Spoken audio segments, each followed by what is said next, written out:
We gon' make some moves tonight, yeah, stand up. Got something to prove tonight, so stand up. We ain't gonna plan tonight, we gonna take action on our dreams and fight, alright. We ain't gonna stall, never stop. We gon' make it all till the top. We ain't gonna plan tonight, we gonna take action on our dreams and fight, alright. Hey folks, good evening. Hope you guys are doing awesome out there. My name is Scott Schertzen. Alongside me, as is always the case, Mr. Bill Akins. And this is Soccer Sports Writers React. We're going to be talking about the U.S. men's national team roster. Mostly expected, a couple surprises. Also, in this case, the recent announcement that Bradley Carnell is out as the Union head coach. We're going to talk about that, whether it was deserved or basically surprising in any way. Questions about the Knicks. Is that going to hurt the World Cup? More World Cup drama because, you know, another day, another headache. But in the interim, by the way, before we get rolling, sir, how are you doing? I'm doing all right, Scott. How are you? Yeah, hanging in okay. Busy day for us both, so let us definitely roll with this one right now. Just trying to move, you know, that's all. Hell yeah. What, you're special. Dude, you're just packing up an entire house. I mean, dude, Yeah. What the heck? I mean, there's so many houses on a block. Why is it that difficult? I mean, I'm not moving that far. I'm only moving 20 miles, but still, it's just like, you know. You know, it's funny when you move, though. 20 miles is okay, you know, when you do something like that. I wonder sometimes about the people that decide to move across the street. Right. You know, or something like that. Yeah. But I'm moving 20 miles closer to the city, so that's a good thing. So yes.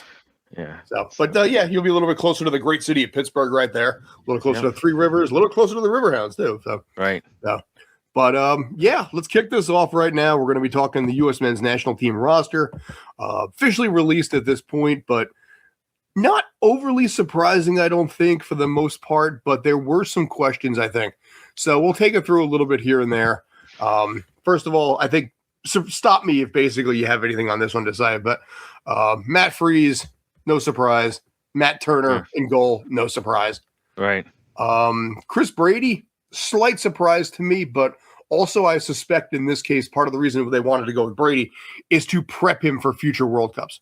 They wanted to use this as an opportunity to basically groom him a little bit, see the experience, and then maybe be the heir apparent going into 2030 and beyond. What do you think?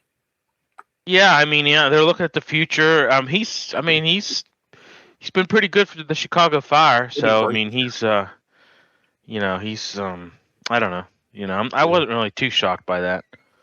You know, and also with the fact that Berhalter is the head coach of the Chicago Fire, I believe, if I remember that correctly.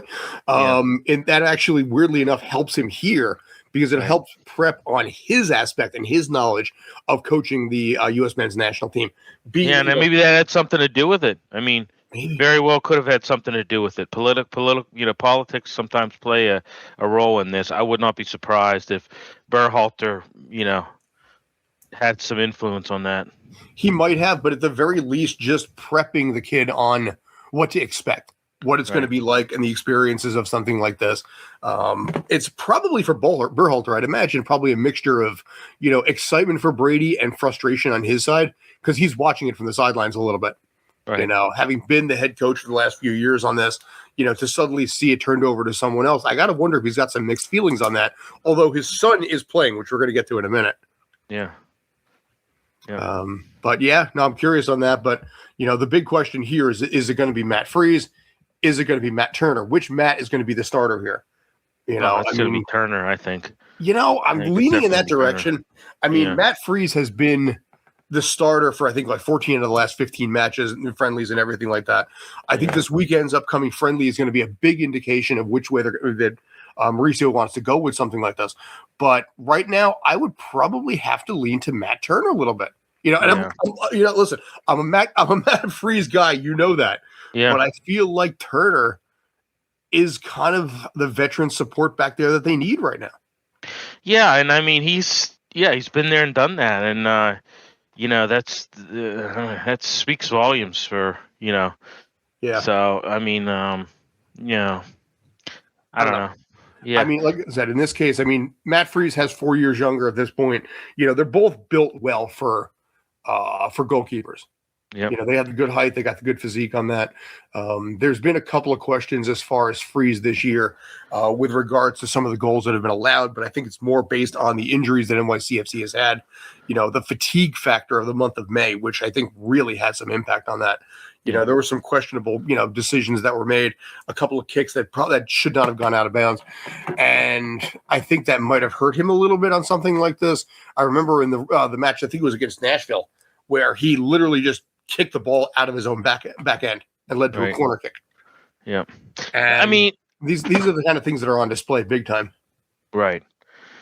Yeah, I mean, Turner's been there, done that. You know, he has the experience. Freeze is an upcoming talent, and he's but I just think you got to go with the person that's been there before, and that's Turner.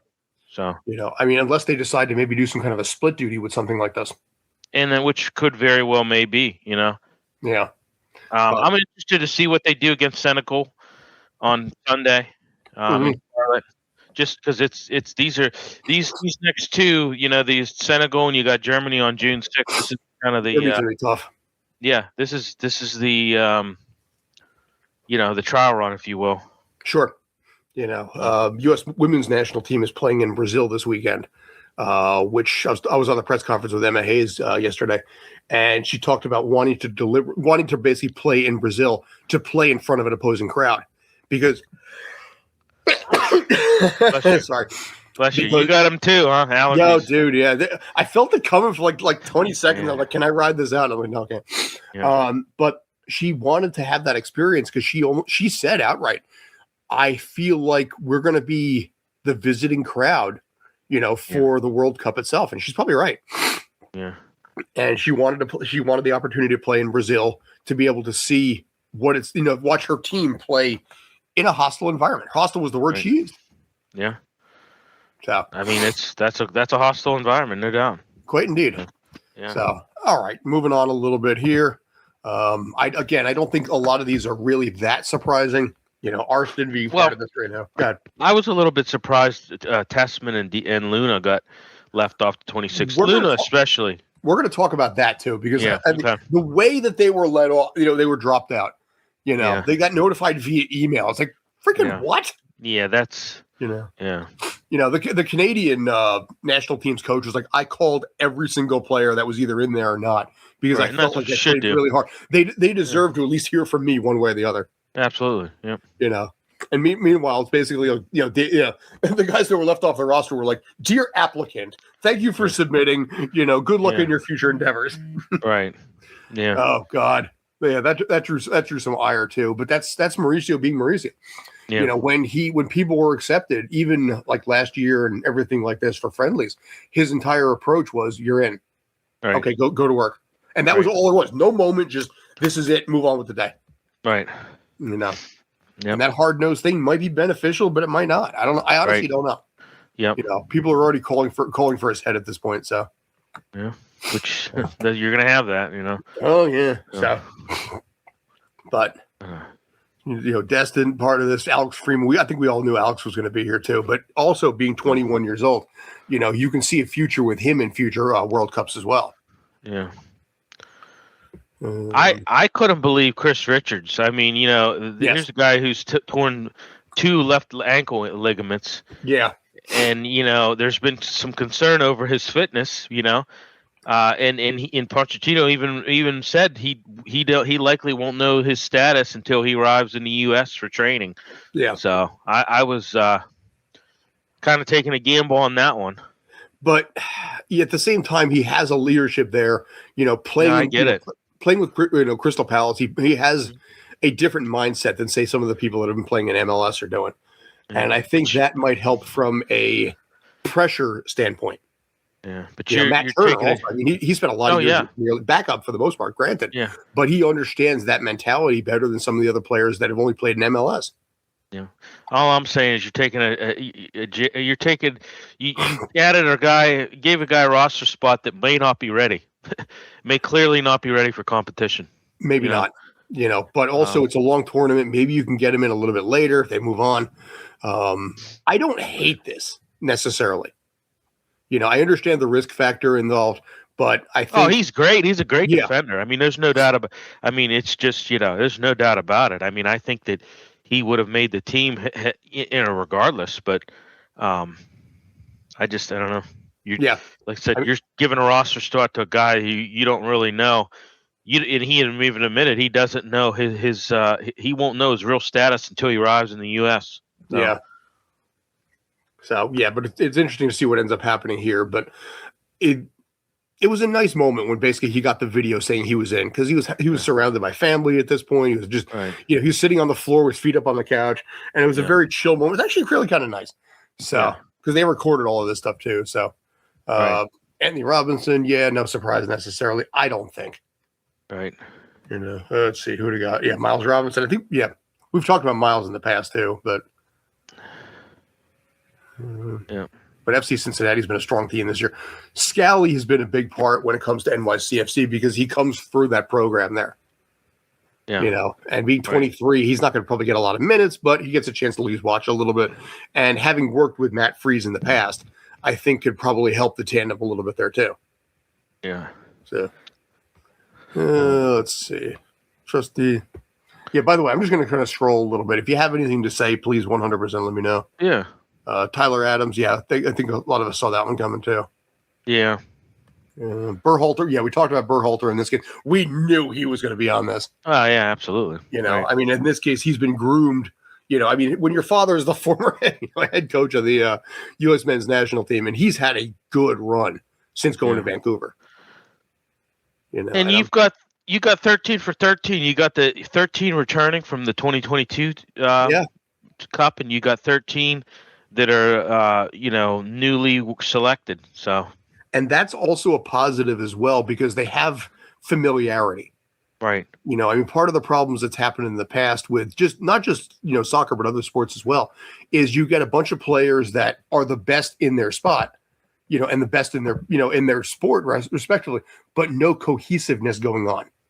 Right. And I think the advantage that a lot of the other teams out there have is they've had that cohesiveness year in and year out. Yeah. And agreed.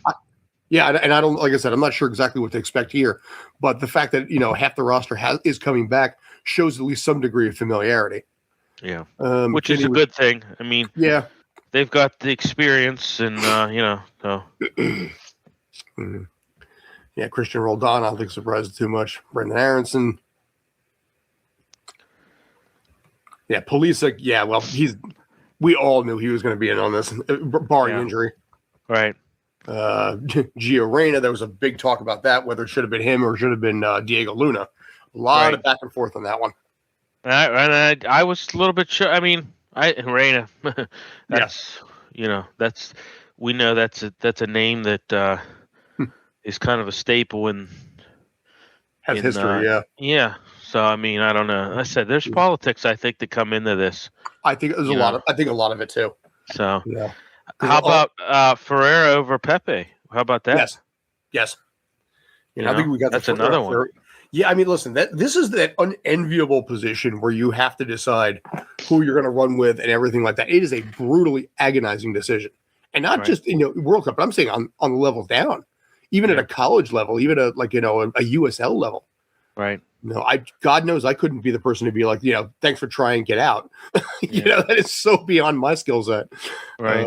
Because I'd want everybody to be friendly and happy and, and just a big old community. But it's like, sorry, you didn't make it. Just, you can catch I mean, it's tough. That's a tough, that's a tough thing to have to do. But unfortunately, that's part of the job. Yeah. So. Yeah. Tim we again, Zan Dejas, we knew. Yeah.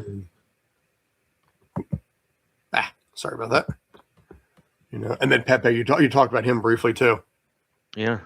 But again, he's only 23, so again, you see him as the future in some ways too. Right. And then Leslie, Haji, right? So that's everybody. That's what I thought. Yeah. I don't know. I mean, in this case, you look at the roster overall. Do you like it? Do you not like it? What do you think? I mean, I like it. I think they did the best they. I think it's a decent roster. I think it pretty much went the way I thought it was going to go, aside from a few, onesie twosies, But You know, By the way, I didn't realize I wasn't sharing the screen when I did that last like half dozen or so. So I'm sitting there assuming you can see it. Sorry about that. Yeah, no, it's fine. So, but yeah, I mean, I don't know. The only one I thought, was the whole Luna thing. Mm-hmm. Testament, I mean, that's kind of a little bit, but I don't know. Luna, I think he's a pretty damn good player, but I understand. Reyna's not bad either, and I just, like I said, I think that the name maybe played some influence on that. Yeah, I mean, again, I don't know. Maybe I'm wrong on that, but I think politics kind of come into play on this a little bit. Politics and social media influence. Right. I hate to say it, but it is still a social media world in this case, regardless of how good or bad a player may be. It's that following and that influence and who can promote the product behind the scenes. Because right now, again, with U.S. men's national team, I was in CVS yesterday, and I literally asked someone behind the counter, it's like, is anything selling? Are you? And she's like, yeah, actually, it's selling okay. Yeah. But it surprised me a little bit because in the New York City area here, I mean, right now, this is Knicks country. Right. And this is something I'll talk about a little bit. With the Knicks being in the NBA Finals right now, there has been some questions of whether that's going to hurt World Cup viewing numbers a little bit. Well, I think we know the answer to that. I think, somewhat. The Knicks have positively rolled in the East right now, but whoever they end up facing, whether it's going to be, San Antonio or Oklahoma, it is going to be a tough matchup either way. And that thing could easily go 6-7. Right. Oh, God, I just said 6-7. Sorry. Yeah. That could go 6-7 games. Right. Yeah. But yeah, I mean, there's some questions about whether that's going to hurt things a little bit there too. And honestly, I don't know, because again, US, World Cup is more of a world sport than it is in the US. Right. And with the Yankees playing okay and the Mets playing miserably right now, and, Giants training camp starting fairly soon, which is a big thing on this side because the Giants may actually not suck for the first time in 10 years. Yeah. There's a lot of things that are attracting people in the New York City area more than World Cup is. Yeah. I think a lot of their viewership is going to be more international transplants. Right. But anyway, as far as the roster goes, you're cool? Yeah. No, I'm good with it. Yeah. So, all right. So this broke yesterday. Let's talk about this one for a second. I don't think a lot of people were really that surprised by it. But the question remains in this case, was it fair? But Bradley Carnell is out as the head coach of the Philadelphia Union after an absolutely dismal start to the first third of the season. I think if you were going to make a move dumping him or any head coach, now is the time to do so because you get a time to reevaluate. The Philadelphia Union 2 head coach is now the interim head coach there, so he has familiarity with the roster some and added time to be able to adjust. But two questions for you in this case. One, do you think it was fair? And two, do you think it hurts his reputation as having a good first season and a bad second? Well, I mean, you were 1-10-4. I mean, that. What are you going to do? I mean, absolutely, It was deserved. I just, it's a complete fall from grace. You took the Coach of the Year award last year. And just an absolute collapse in 2026. What's the reason behind that? Well, when your three biggest goal contribution, players leave, right? Two to Europe, and then one right down 95 right to DC. And I hate to say it, sometimes it's not always the coach's fault when you have a great season like last year, and then a complete 180 this year.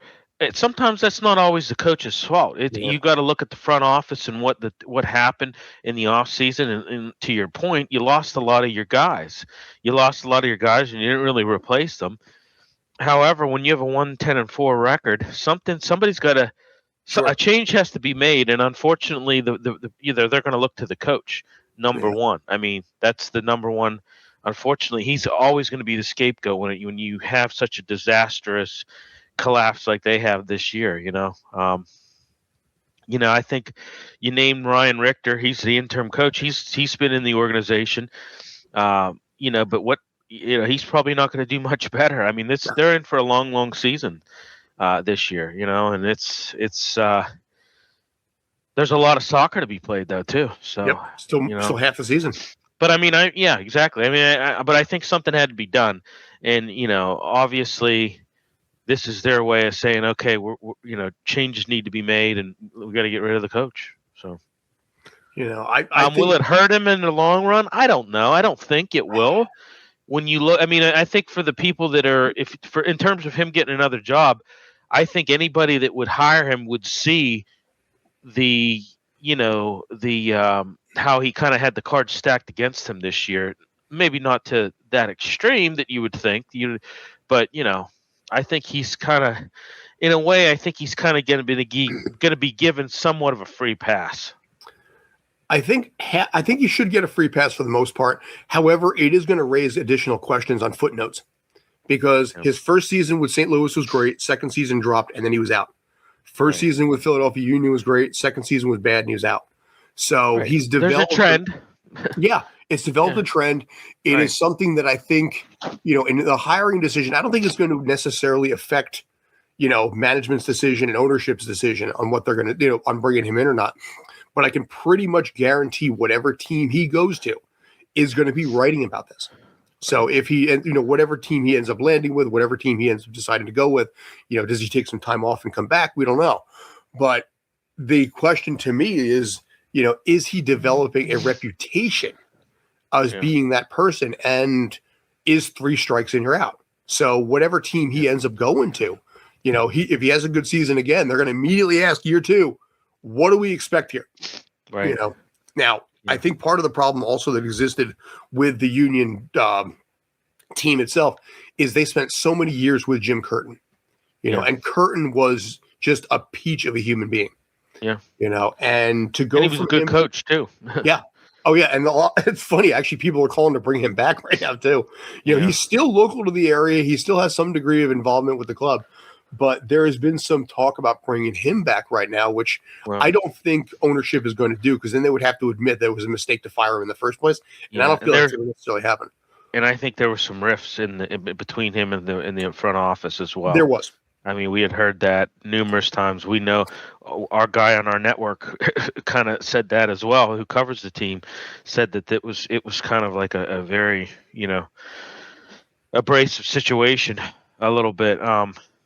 Listen, Jay Sugarman, the principal owner, come out and he said, he felt a major shakeup was necessary. They had to do something to, he said, to drive the Union back to standard, for our supporters and our organization.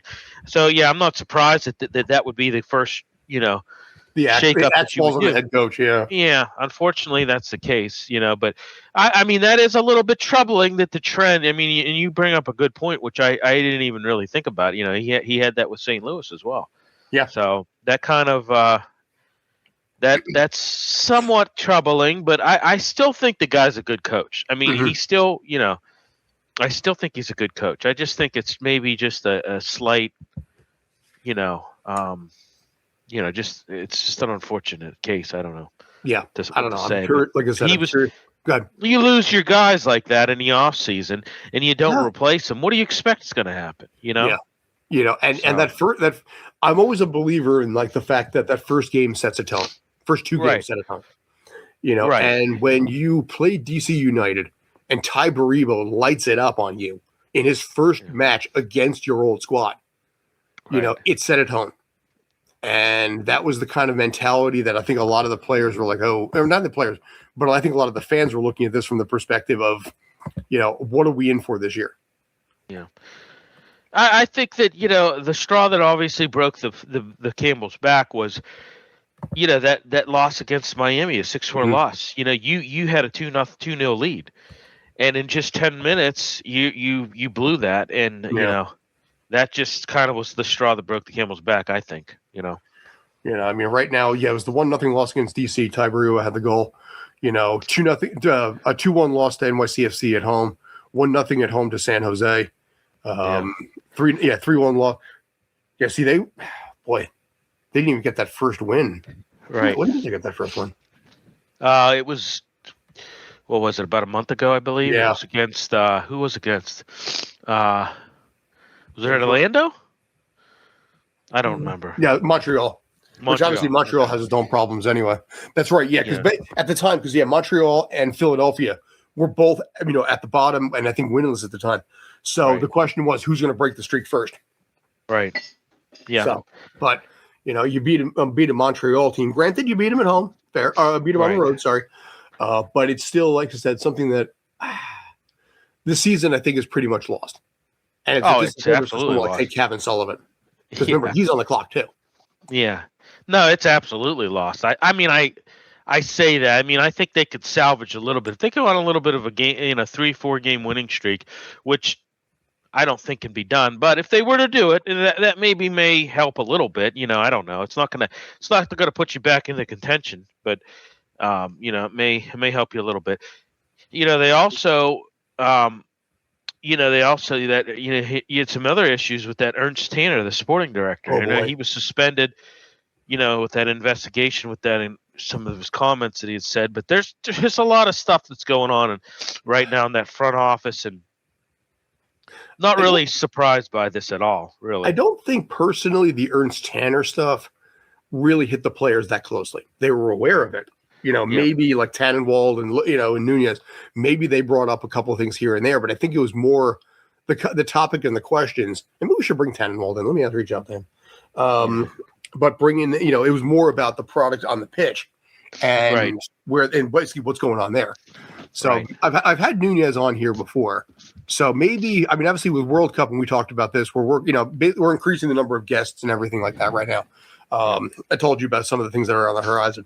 But maybe reach out to Tannenwald. I know he's working World Cup right now. Yeah. Maybe we can sneak him in or Nunez in. So the magic question here is, what does the team do from here? Right.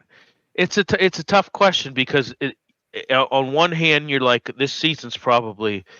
Once you say the season's done, it's a throwaway season. I think at this point they're 11 points out of a playoff spot right now. Yeah. And you're 1-10-4, and who's to say they're going to turn it around? And they would have to dramatically turn it around. You'd have to go you'd have to win what? You'd have to win 10 of the next 12 to even be in. You need 15 points in the next, say, six matches, I would say, to at least get back on the radar and sniff this. Yeah. So, I think at this point in time, you just finished the season out with Richter. He's been in the organization. He's capable of taking the reins and finishing out the season. And then I think you really go, and look for a, somebody to fill the shoes and somebody to come in. I think you really got to take your time on this one, on this next one. Would it be nice to see Jim Curtin back? It would be awesome to see him back. I don't think that's going to happen, but they got to take their time on this one and really get the right guy. So I don't think you're going to see a coach, be hired with the remainder of the regular season. I think they're going to take the time in the off season to get the right guy. That's what I think. I think you can ride with Richter. There's his audition tape too. It's his audition tape as well. Yeah. So who knows if they end up, not to say that they do turn it around and get back in playoff contention, but if he keeps, they significantly improve. Who knows? They may look to hire him. Who knows? They may look to take that interim tag off of him. And I don't think it's going to happen. I think that they're going to probably go externally and find somebody, but I think that they're fine letting him ride out the season, but because like I said, you're 1-10-4 at this point in time. Sure. I guess also to me, and I mentioned Kevin Sullivan before, but for Andre Blake too. Yeah. You got to wonder how many years he's got left.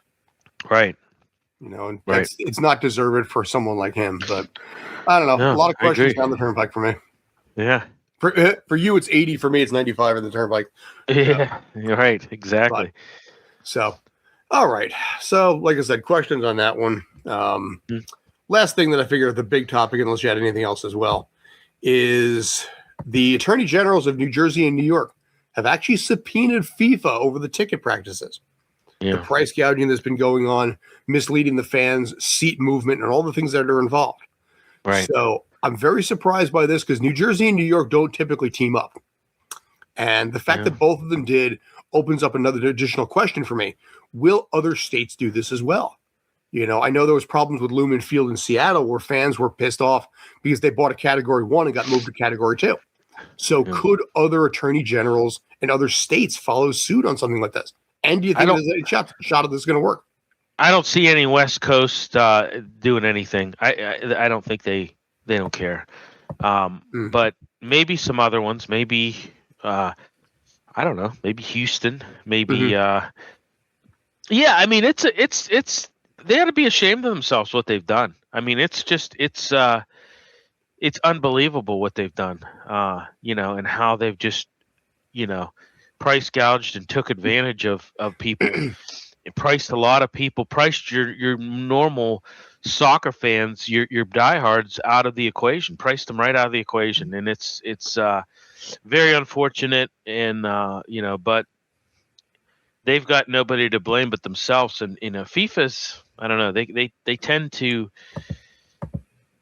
to be able, I don't know how much this is going to really go because they're pretty damn powerful. Yeah, that's what I think too. And I think it's just kind of like a lost cause at this point to do something like that. I mean, I would think you would try to do something maybe after the fact, not right before. This is. But maybe they look at it like this is better time than ever, to do that. Strike while the iron's hot and it's newsworthy. Right, and there's a lot of people pissed off too right now. Maybe after the fact that anger kind of dies down, there's a lot of people that are mad that they're being priced out of the equation. Lots of people. Yeah. So, and it's a lot of the comments that I see that come in that respond to a lot of the posts that I have from the UK are just like, please never have it go back there again. Let's keep it out of the U.S. forever. Well, that's why. I mean, it's now you got the issue with Iran going on and everything, right? And travel. It's like, oh my god. Well, there's a lot of things. I mean, you got there's people that are saying about the extreme heat. That's another thing too. That people have. That's why Qatar was in the fall. To be fair, I think you said that last week. Yeah. Right. Exactly. Yeah. So there's a lot. I mean, you've got some of these southern cities like Houston, Miami. Monterey, Mexico, these places have severe summer heat waves, and you're coming right into that season where, the heat, it can be an issue. And, but I don't know, a lot of these guys, I think of, I'm not really so much worried about the players because most players have, if you made it to a World Cup team, we've pretty much played in a lot of environments, and that's what how to say, right. So so I don't really worry about the players. I think they're looking at the fans. Some of these fans coming out. So that's one of their biggest concerns. And I think another thing is all these concentration of people. The CDC is also worried about infectious diseases. They're worried about those things in these large, dense stadium crowds. And then you have global travel. You've got that. I mean, it's you could say, well, that happens in every sporting event. Not with this. This is you have people from all over corners of the world coming to these stadiums. So I think that's what they're concerned about. These large, dense stadium crowds, and you have the massive global travel as well. And also, when you have that many people together, temperature rises just from everyone else. And also with a lot of places like here at MetLife Stadium, I mean, that's a 3/4 of a mile walk. Right. In a lot of cases to get, like say, to parking. So you're going to have to walk back and forth, possibly in the heat itself, in a massive crowd of people. Oh, good Lord. I didn't even think about that. Yeah, and like I said, the players I think are fine. I mean, the players, they're trained a lot of. Oh, absolutely. These guys have played in heat. They've played in cold. Some of them played in snow. They've played in, I mean, they're fine. The players, like I said, if you've made it to this stage, you've had a lot of experience, and you've played, I'm sure, in a lot of conditions, extreme heat, extreme cold. So I'm not worried about the players. I don't think that's their concern either.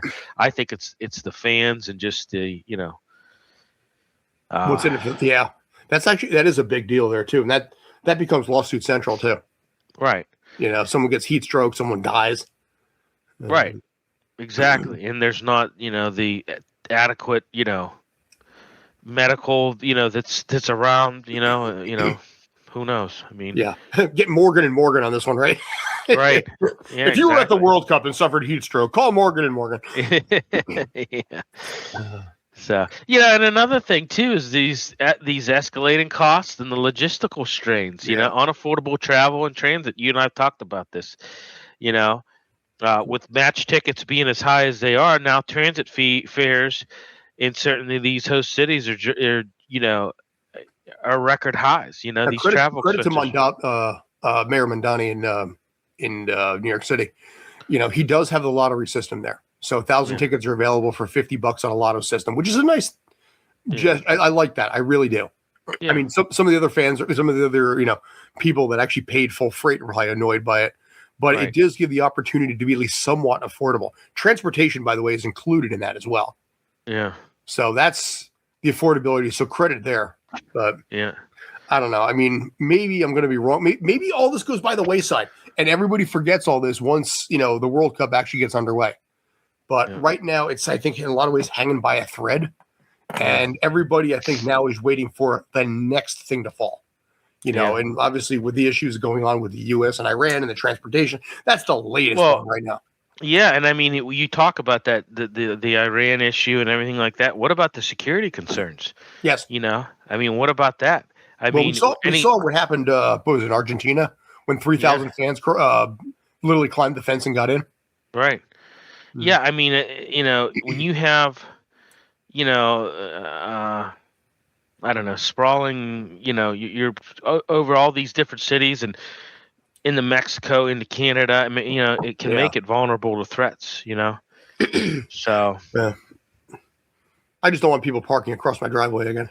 So I don't blame you on that. Oh God, it drives me crazy. I got a really weird street. It's a small one-way street.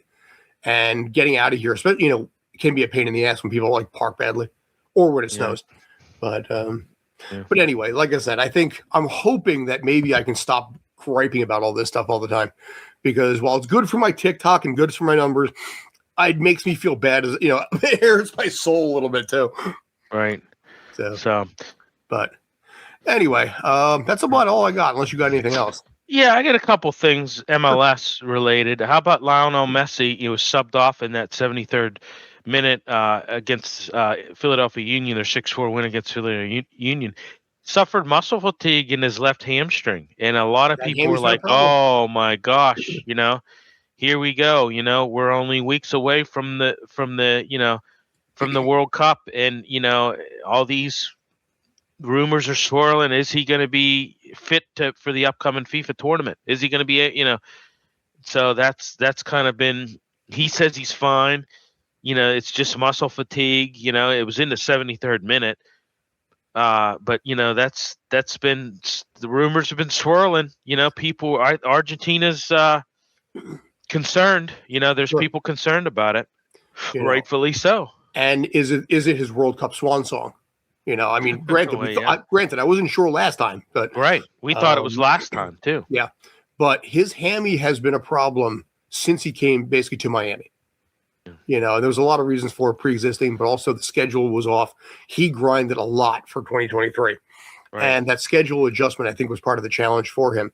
So that was a high-scoring game too. My God, it was 10. It was 10 goals combined. Yeah, and he's up there in age. He's up there in age too, so that plays a role.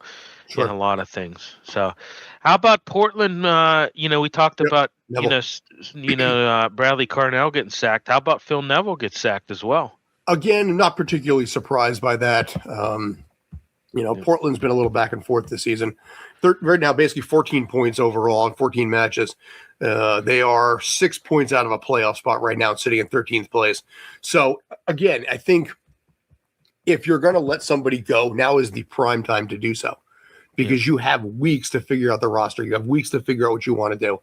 And you can really, use this time not just basically to analyze the roster, but to get to know the players a little bit more, have Zoom calls with them one-on-one, the players that aren't playing right now, get to know them a little bit as necessary. And the key is, though, jump quickly. Yeah. Because time's a wasting. And one other thing, what do you think about this? The rumors are kind of are getting, more and more every day, with the Chicago Fire reportedly expressed an interest in Lewandowski after he announced that he's done in Barcelona. What do you think about that? Do you think that happens? I don't think so. I think rumors are going to rumor. It's like Pep Guardiola coming to NYCFC. You have to ask the question: is it going to happen? But Berhalter has done a really good job with Chicago right now. Yeah. That has been a fun team to watch. They're getting the new stadium. So in 2028, so you have to assume, at least for right now, that's not going to end up happening. But Chicago right now, Chicago's third place in the East right now, 26 points in 14 matches. So you have to assume that they're not going to, try and trade up on something like this, because what do you say? What kind of message are you sending, as an owner, to say we're having this kind of a record, we're doing this well, but we're going to dump the guy who's the former head coach of the U.S. men's national team, who's got us third place in the East at Soldier Field, and trying to trade up. It's a bad look, honestly. Yeah, right.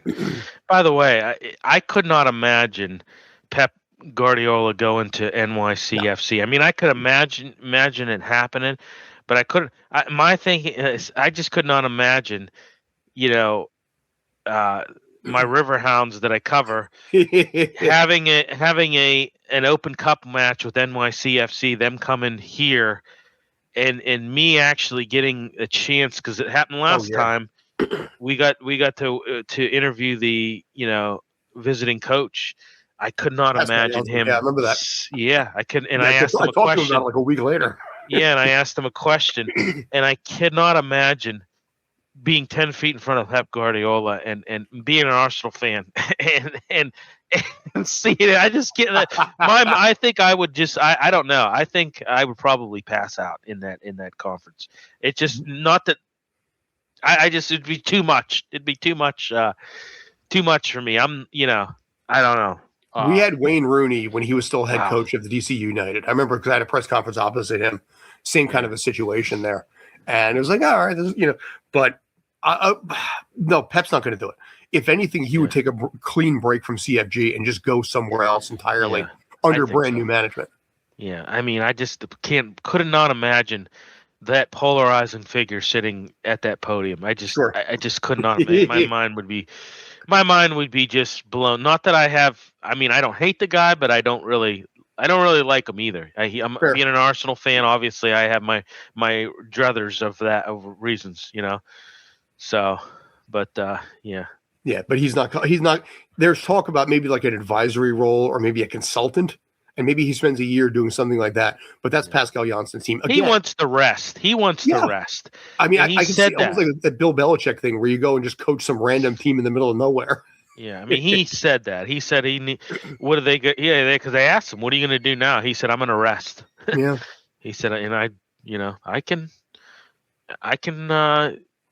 relate. I can, appreciate that, because he's had it's been tumultuous these last handful of years for him, good and bad, So, but yeah, and in this case, with the amount of mostly good. Probably 110 hours a week at least. Yeah, right. I mean, I know an NFL coach usually averages about 105 hours a week in the job. Yeah. And that's like I said, in any kind of head coaching position like that, you're married to the job first. Well, everybody else takes a back seat. And also you've got people feel it's a very, very long season. And a lot of times you're playing your league game plus another game in the middle of the week, and some other competition in the middle of the week. So there's a lot that goes into being a manager. Lots. Sure. So, but if he wants to take a break for a little while and come back next season, I can see that. The offers will be on the table, I'm sure. Right. Yep. So. But in the meantime, he gets his residual check from that cameo appearance he did on Ted Lasso. Yeah, that'll carry him through for the meantime. So. Yeah. So All right. Yeah, good thoughts on that. Anything else? Yeah. No, I think I'm good. All right, cool. So appreciate the time as always. Like I said, we're working on some guests right now on the horizon. He knows what's happening right here. But we got some good stuff during World Cup that we're going to be running with. In the meantime, thanks for tuning in. I'm Scott. That's Bill. Take care. Any questions, any thoughts, any opinions, or anything you want us to cover, leave it in the comments. Thanks as always. Take care. Stay awesome.